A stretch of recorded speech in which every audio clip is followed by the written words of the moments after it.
Hello and welcome to Marshall institute. तो class +2 आज हम लोग करने वाले हैं about chemical properties of P block elements, जिसमें हम लोग ग्रुप नंबर 15 की आज बात करेंगे, दैट इज नाइट्रोजन फैमिली। तो चलिए स्टार्ट करते हैं हमारी केमिकल प्रॉपर्टीज, जिसमें सबसे पहले हम लोग बात करेंगे एक बहुत ही स्पेशल प्रॉपर्टी की, केमिकल प्रॉपर्टी की नाइट्रोजन फैमिली के रिलेटेड, जो है आपकी हाइड्राइड्स से रिलेटेड।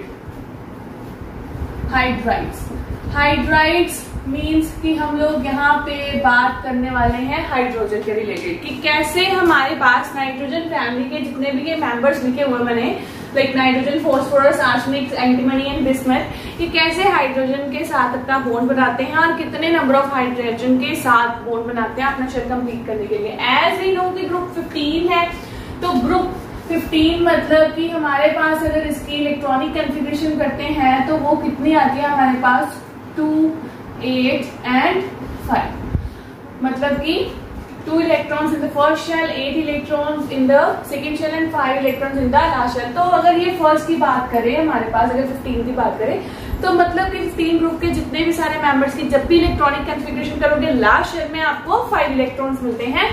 और अगर ऑक्टेट कंप्लीट करना है तो इनको कितने इलेक्ट्रॉन्स की रिक्वायरमेंट हो चाहिए होती है? 3, मतलब कि 6, 7 एंड 8। तो 3 इलेक्ट्रॉन्स अगर इनको चाहिए अपना ऑक्टेट कंप्लीट करने के लिए, तो इसका मतलब ये हाइड्राइड्स के केस में हाइड्रोजन के साथ जब बॉन्ड बनाएंगे तो 3 हाइड्रोजन जाएंगे, मतलब कि यहाँ पे आपको MH3 की फॉर्म में हाइड्राइड्स मिलते हैं, जहां पे आपका M क्या आ सकता है? Nitrogen, phosphorus, arsenic, antimony, bismuth, कुछ भी हो सकता है। जैसे कि हमारे पास आ जाएंगे NH3 हो गया, PH3 हो गया, ASH3, SPH3, BiH3, तो ये हमारे बनेंगे हाइड्राइड्स, राइट। अगर हम लोग बात करें कि इनके प्रेपरेशन कैसे कर सकते हैं, तो अगर बात करते हैं, लेट अस सपोज फास्फोरस की बात करते हैं, राइट। फास्फोरस को अगर हम रिएक्ट करवाएं KOH के साथ with the presence of water, तो हमारे पास जो रिएक्शन में प्रोडक्ट बनता है, सबसे main product, that is PH3। अब PH3 हमारा हाइड्राइड बन गया फास्फोरस का, और जिसमें बाकी जो चीज बचती है आपकी O बचा, K बचा, राइट। अभी तो इनको बैलेंस करने के बाद कि आपका जो मेन जो अदर प्रोडक्ट बनता है वो बनता है KH2 और PO2। आप लोग इसको बैलेंस कर सकते हो, तो बैलेंसिंग के फॉर्म में आपको इधर 3 मिल जाएंगे, इधर 3 मिल जाएंगे, तो यहाँ पे ये बैलेंस फॉर्म में इक्वेशन मिल जाएगी। मेन हमारा जो था कि ये हमारे पास हाइड्राइड मिल गया। सिमिलरली अगर कोई जनरल इक्वेशन ले जिसमें ZN3M2 की अगर बात करें और उसको रिएक्ट करवाएं लाइक एसिड के साथ, तो हमारे पास जो मेन प्रोडक्ट जो बनेगा, ऑफ कोर्स हमारे पास हाइड्राइड तो बनेगा, साथ में हमारे पास जो Zn, जिंक और क्लोरीन, हमें पता है आपस में रिएक्ट करें तो जिंक क्लोराइड आपके पास यहाँ पे मिल जाएगा, जहाँ पे M आपका कुछ भी हो सकता है, लाइक आर्सेनिक, बिस्मथ, एंटीमनी, तो ये आपके पास हाइड्राइड्स बन सकते हैं। तो ये थी हमारी बात about the preparation of hydrides, कि कैसे आपको हाइड्राइड्स मिल सकते हैं। तो ये रिएक्शन, जैसे कि आपके पास एग्जांपल्स और भी होंगी 2-3, वो आपको अच्छे से रिवाइज कर लेनी है, तो ये मैंने यहाँ पे एग्जांपल्स बता दिया। अगर हम लोग बात करें अब इसके स्ट्रक्चर की, कि हाइड्राइड्स को लेकर इनकी स्ट्रक्चर कैसे की होती है, तो स्ट्रक्चर के बारे में मैं आपको बता दूं कि स्ट्रक्चर लाइक कुछ ऐसी होती है, M जिसमें 3 हाइड्रोजन लगे हुए हैं और एक इनमें बचता है लोन पेयर, क्योंकि 5 इलेक्ट्रॉन्स है, ठीक है। अगर 3 हमारे पास ये बॉन्ड बन गए तो हमारे पास जो 2 लोन पेयर बच जाएंगे, लाइक दिस, ये बन गया आपका लोन पेयर। लोन पेयर पता है ना कौन सा होता है? लोन पेयर जो कि हमारे पास शेयरिंग नहीं कर रहा, फिलहाल इसमें कोई भी बॉन्डिंग में पार्टिसिपेशन नहीं कर रहा, राइट। जो एक्स्ट्रा पेयर ऑफ इलेक्ट्रॉन्स पड़ा हुआ है एलिमेंट के पास, मेटल के पास, वो आपका होता है लोन पेयर। अब यहाँ पे सबसे जो जरूरी बात है बताने वाली, वो ये है कि जब MH3, जिसमें M कुछ भी हो सकता है आपका, लाइक फिर से nitrogen, phosphorus, arsenic, antimony, bismuth, तो इनके जब हाइड्राइड्स बनते हैं तो इनमें जब बॉन्ड एंगल की, अगर इस केस में अगर हम लोग बॉन्ड एंगल एंगल की बात करें तो बॉन्ड एंगल में सबसे ज्यादा बॉन्ड एंगल जो होता है वो NH3 का होता है। वो इसलिए क्योंकि नाइट्रोजन का साइज क्या होता है, सबसे छोटा होता है as compare to phosphorus, arsenic, antimony, bismuth से। तो नाइट्रोजन का साइज छोटा होने के कारण उसमें अगर इलेक्ट्रॉन्स ज्यादा टाइटली पैक कर देंगे, बॉन्ड एंगल कम कर देंगे, तो वहां पे फोर्स ऑफ रिपल्शन आ जाएगी। मतलब रिपल्शन मतलब की अनस्टेबिलिटी, जो कि हमें नहीं चाहिए। NH3 के केस में वो स्टेबल होता है due to greater bond angle as compare to PH3, और उससे कम जो होता है वो ASH3 का बॉन्ड एंगल होता है, फिर SBH3 का, और फिर सबसे कम BH3 का। राइट, तो ये थे हमारे अबाउट द हाइड्राइड्स कि कैसे हमारे पास यहाँ पे हाइड्राइड्स बनते हैं और उनकी स्ट्रक्चर कैसी होती है, उनकी बॉन्ड एंगल्स किसका ज्यादा होता है, किसका कम होता है, क्यों होता है, और प्लस इनमें जो स्ट्रक्चर ये बनती है due to this variation in the bond angles, यहाँ पे डिस्टॉर्टेड पिरामिडल शेप चली जाती है, डिस्टॉर्टेड पिरामिडल शेप चली जाती है हाइड्राइड्स की स्ट्रक्चर में। राइट, तो अभी हम लोग करेंगे इनकी कैरेक्टरिस्टिक्स के बारे में। तो उससे पहले हम लोग ये सारा बोर्ड इरेज कर देते हैं। हाइड्राइड्स के केस में हम लोग करने वाले हैं कैरेक्टरिस्टिक। तो सबसे पहले जो कैरेक्टरिस्टिक की बात करेंगे इसके अंदर वो करेंगे हम लोग, बेटा यहाँ पे लिख लेते हैं सबसे पहले कैरेक्टरिस्टिक्स। राइट, अब कैरेक्टरिस्टिक्स में सबसे पहले जो बात करेंगे वो करेंगे हम लोग thermal stability. Thermal stability as you know कि थर्म वर्ड जो होता है वो रिलेटेड होता है हीट से। सो हमारे पास जो थर्मल स्टेबिलिटी है कि कैसे हीट देने से बॉन्ड जल्दी टूट रहा है या नहीं टूट रहा, तो उसके बारे में हम लोग डिस्कस करेंगे। तो थर्मल स्टेबिलिटी के बारे में आपको बता दूं तो थर्मल स्टेबिलिटी की अगर हम लोग बात करें इस ग्रुप में, मतलब कि टॉप टू बॉटम की अगर बात करें, तो यहाँ पे थर्मल स्टेबिलिटी डिक्रीज होती है जब हम टॉप टू बॉटम जाते हैं। मतलब सबसे ज्यादा थर्मल स्टेबिलिटी जो होती है वो नाइट्रोजन की, और सबसे कम जो है हमारे पास थर्मल स्टेबिलिटी बिस्मथ की। हमें पता है क्यों, क्योंकि नाइट्रोजन का साइज सबसे छोटा है, बट जैसे जैसे नाइट्रोजन से बिस्मथ की तरफ बढ़ते हैं साइज बढ़ता जाता है। साइज बढ़ने का मतलब कि हमारे पास न्यूक्लियर पुल कम हो रही है, जिसकी वजह से बॉन्ड को तोड़ना थोड़ा इजी हो जाता है। That is why thermal stability top to bottom in the case of group 15 decreases down the group. Second अगर बात करें तो सेकेंड हम लोग बात करेंगे रिड्यूसिंग एजेंट। रिड्यूसिंग एजेंट कौन सा आता है बेटा? एजेंट कौन होता है जो काम करता है किसी के लिए? अब रिड्यूसिंग एजेंट है तो मतलब ये किसके लिए काम कर रहा है? रिडक्शन के लिए। और हमें पता है रिडक्शन को क्या चाहिए होता है? हाइड्रोजन, क्योंकि reduction means gain of hydrogen. अब रिडक्शन को हाइड्रोजन चाहिए, तो रिड्यूसिंग एजेंट का काम है कि किसी तरीके से हाइड्रोजन कहीं से लाके रिडक्शन को दे दे। तो इसके बारे में अगर हम लोग बात करते हैं टॉप टू बॉटम के केस की, तो ये जाता है इंक्रीज के फॉर्म में। मतलब कि जैसे जैसे नाइट्रोजन से बिस्मथ की तरफ बढ़ते हैं हम लोग, तो हमारे पास रिड्यूसिंग एजेंट और रिड्यूसिंग कैरेक्टर जो है वो इंक्रीज होता है। वो क्यों? क्योंकि जैसे जैसे हमारे पास साइज बढ़ता जा रहा है, हाइड्रोजन जो है हमारे पास क्या होता जाएगा?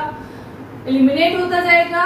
मतलब कि इजिली हाइड्रोजन जो है वो लूज हो जाएगा, और वही रिड्यूसिंग एजेंट को चाहिए था। तो इसमें रिड्यूसिंग एजेंट जो है आपका क्या चला जाएगा?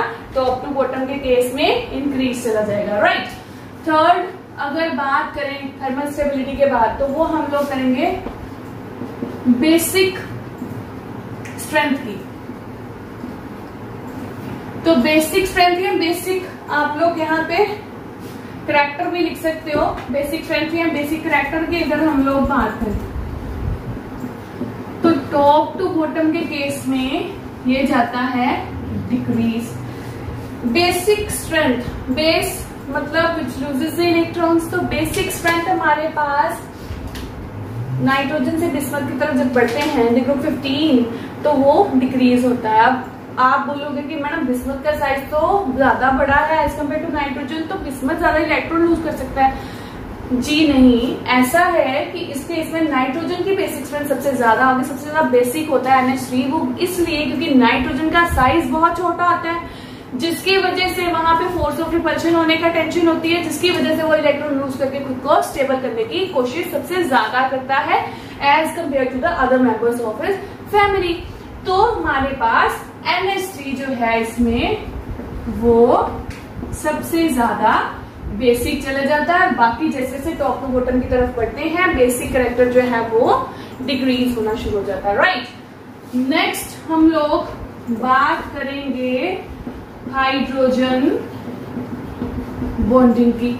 अब हाइड्रोजन बॉन्डिंग में अगर बात करें तो हाइड्रोजन बॉन्ड हमें पता है बन रहा है, हाइड्रोजन मतलब कि हाइड्राइड्स ऐड हो रहे हैं हाइड्रोजन ऑक्टेट कंप्लीट करने के लिए। तो इसमें हम लोग अगर बात करें बॉइलिंग पॉइंट की, तो सबसे ज्यादा बॉइलिंग पॉइंट जो होता है वो ऑफ कोर्स NH3 का डिसाइड होता है, जो बॉन्ड है वो स्ट्रॉन्ग है।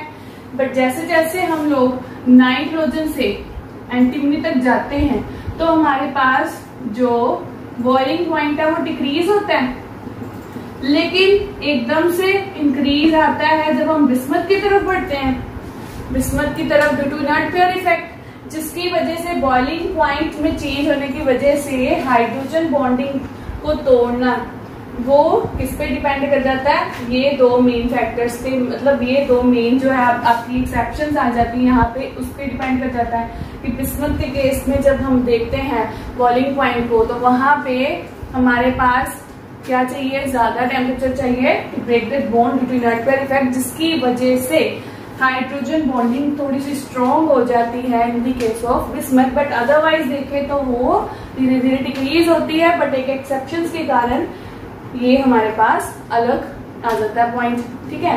अब इसी के साथ अगर मैं बात करूं अगले फैक्टर की जो कि है सोल्यूबिलिटी, तो जैसे जैसे हमारे पास हाइड्रोजन की बात करते हैं कि जिसके पास हाइड्रोजन बॉन्डिंग ज्यादा हो रही है, मतलब कि वो वाटर के साथ ज्यादा रिएक्ट कर रहा है, तभी हमारे पास स्ट्रॉन्ग हाइड्राइड भी बना रहा है। तो हमें भी पता है कि NH3 सबसे ज्यादा बेसिक भी है, इसका मतलब बॉइलिंग पॉइंट भी उसका ज्यादा है, तो इसका मतलब मैक्सिमम सॉलिबिलिटी जो है वो इसकी हो गई नाइट्रोजन की।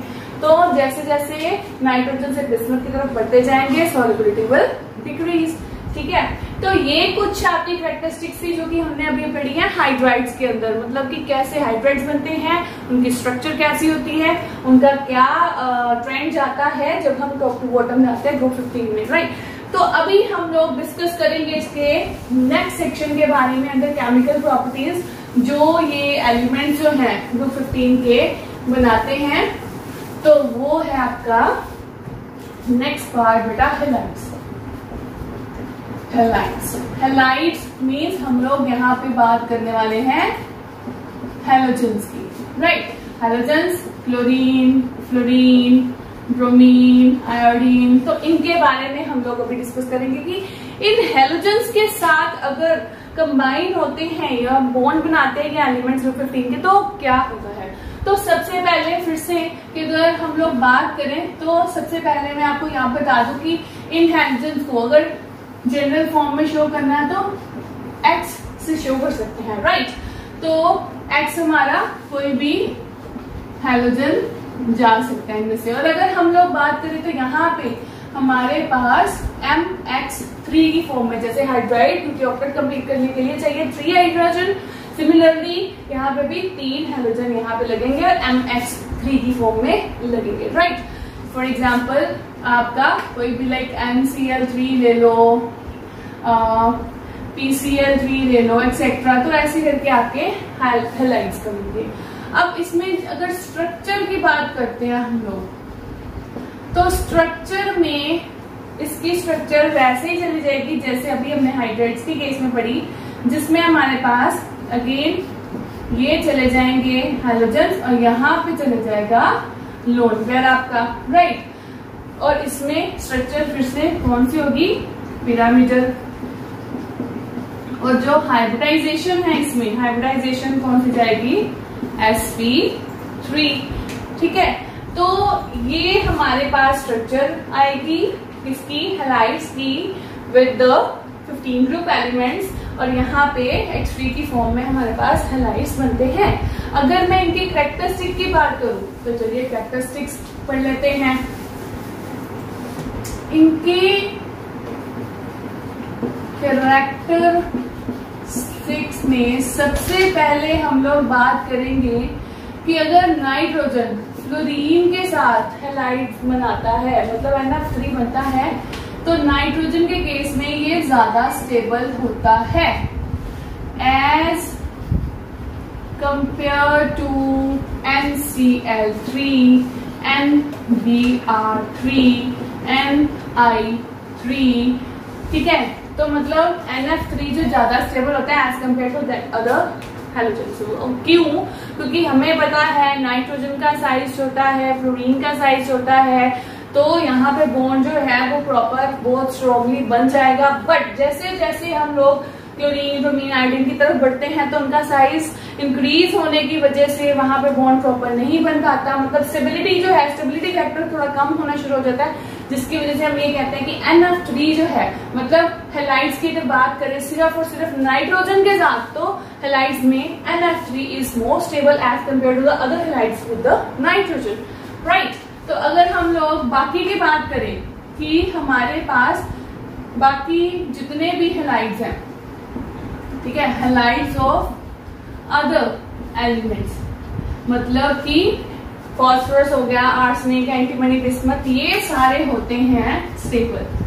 ठीक है, ये सारे स्टेबल ही होते हैं, एक्सेप्शंस किसमें जा रही है? नाइट्रोजन के केस में, राइट। फिर हमारा जो मेन दूसरा पॉइंट चल जाएगा कि ये इजिली हाइड्रोलाइज्ड हो जाते हैं। इजिली हाइड्रोलाइज्ड का मतलब कि ये वाटर के साथ रिएक्ट करके हमारे पास अदर कंपाउंड भी दे सकते हैं। फॉर एग्जाम्पल अगर हम लोग बात करें NCl3 की, और अगर इसको मैं वाटर के साथ रिएक्ट करवाती हूँ तो ये बड़ा ही इजिली हमें क्या दे देता है? Hydride, NH3। बाकी का जो बचा हम यहाँ पे लिख सकते हैं लाइक HOCl, आप इसको बैलेंस कर सकते हो। ठीक है, अगर कोई और एग्जाम्पल ले लेते हैं, सपोज कि हम लोग PCl3 की ले लेते हैं, तो अगर इसको हम लोग हाइड्रोलाइज करते हैं तो हमें पता है कि इसमें क्लोरीन सबसे ज्यादा इलेक्ट्रोनेगेटिव है और हाइड्रोजन सबसे ज्यादा इलेक्ट्रोपॉजिटिव है, तो ये दोनों तो आपस में बॉन्ड बनाएंगे, पक्का है। ठीक है, तो साइड प्रोडक्ट में पहले लिख देते हैं कि HCl बनेगा, जितने क्लोरीन है उतने H भी लगेंगे, मतलब हमारे पास 3 HCl यहाँ पे बनेंगे, और बैलेंस करने के लिए हम लोग यहाँ पहले लिख देते हैं, तो 3 HCl लगेंगे। तो बाकी क्या बचा बेटा? एक बचा P, एक आपके पास 3 ऑक्सीजन बचे और 6 हाइड्रोजन थे, जिसमें से 3 इधर चले गए तो 3 हाइड्रोजन बचे, मतलब कि आपका H3PO3 जो है मेन कंपाउंड आ गया आपका। ठीक है, कितना इजी था, बस आपको थोड़ा सा ट्रिक आना चाहिए रिएक्शन करने के लिए कि सबसे पहले तो अगर तो आपको सामने एक सबसे इलेक्ट्रोनेगेटिव और सबसे इलेक्ट्रोपॉजिटिव नेचर का मिल रहा है कोई एलिमेंट, तो उन दोनों को कंबाइन करके पहले लिख लो। ठीक है, और बाकी का जो बचता मटेरियल कंपाउंड बना दो उधर। ठीक है, तो ये हमारे पास ऐसे करके जो एलिमेंट्स है 215 के, इजिली हम लोग उनको वाटर के साथ रिएक्ट कर सकते हैं, इजिली हाइड्रोलाइज्ड। अब नेक्स्ट प्रॉपर्टी की अगर बात करें तो नेक्स्ट प्रॉपर्टी में ये है कि जितने भी हैलाइड्स हैं ये गुड लुईस एसिड्स होते हैं। अब एसिड हमारे पास कौन होता है बेटा? जो गेन करता है इलेक्ट्रॉन। ठीक है, अब लुईस एसिड की अगर बात करें तो सबसे पहले इसको समझाने के लिए मेरे को बोर्ड चाहिए, तो हम लोग इसको इरेज कर देते हैं। ओके, तो अभी हम लोग बात कर रहे थे लुईस एसिड्स की, जिसमें क्या होता है, जो सेंट्रल एटम जो होता है ना, मतलब कि जो फॉस्फोरस हो गया, और ये लुईस एसिड जो है सबसे ज्यादा मैं आपको यहाँ पे बता दूं, फॉस्फोरस, आर्सेनिक और एंटीमनी हमारे पास शो करते हैं, ये कैरेक्टर मेन, और जिसमें ये 3 बंदे क्या करते हैं? अट्रैक्ट करते हैं लोन पेयर को। फॉर एग्जाम्पल अगर हम लोग बात करें फॉस्फोरस की, PCl3 की, तो ये Cl2 के साथ अगर कंबाइन करता है तो ये हमारे पास क्या बना देता है? PCl5। PCl5 मतलब pentahalide. So pentahalide is the another one characteristic of this family, जिसमें हम लोग इसको नंबर 4 दे देते हैं पेंटाहेलाइड्स के केस में। और इसके बाद में डिस्कस करते हैं। तो पेंटाहेलाइड के केस में जो PCl5 बना, अगर इसकी स्ट्रक्चर के बारे में हम लोग देखें तो इसकी स्ट्रक्चर जो है लाइक फॉस्फोरस 1 2 3 4 और 5, ये ऐसे करके आपकी कोई स्ट्रक्चर जाएगी जिसमें आपको यहाँ पे ये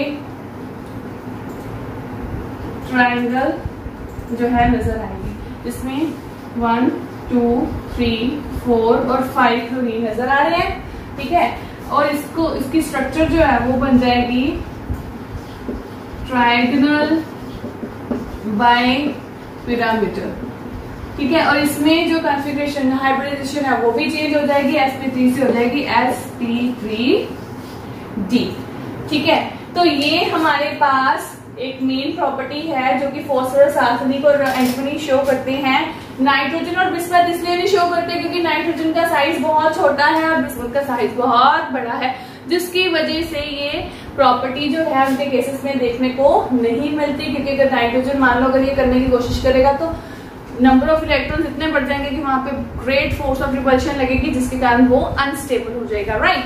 तो इसके बाद अगर हम लोग डिस्कस करें अबाउट द पेंटाहेलाइड्स, अगर हम लोग पेंटाहेलाइड्स की बात करते हैं तो पेंटाहेलाइड्स में मैं आपको बता दूं कि इसकी मेन कैरेक्टरिस्टिक जो है वो फिर से लुईस एसिड की ही जाएगी, जिसमें हमारा जो सेंट्रल एटम है वो गेन करता है इलेक्ट्रॉन फ्रॉम आयन, मतलब कि हमारे पास PCl5 जो है अगर वो क्लोरीन आयन के साथ जाता है बॉन्डिंग में तो हमारे पास PCl6 बन जाएगा, ठीक है, विद नेगेटिव, क्योंकि उसने गेन किया है आयन।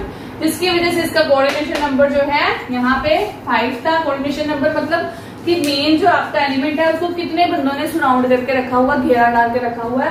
तो यहाँ पे अगर देखो तो 1 2 3 4 5, तो इसका कोऑर्डिनेशन नंबर कितना हुआ 5। But in this case PCl6 में इसका कोऑर्डिनेशन नंबर 5 से क्या हो गया 6 हो गया, राइट।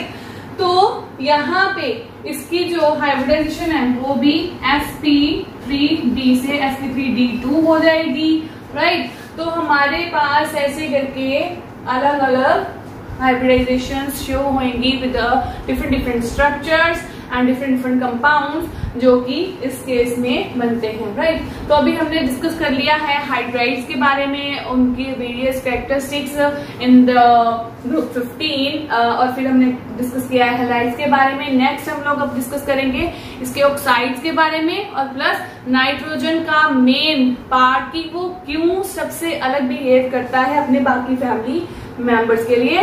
तब तक के लिए आप इसको अच्छे से रीड करो। तो हम लोग अभी फिर से मिलते हैं इन द नेक्स्ट वीडियो।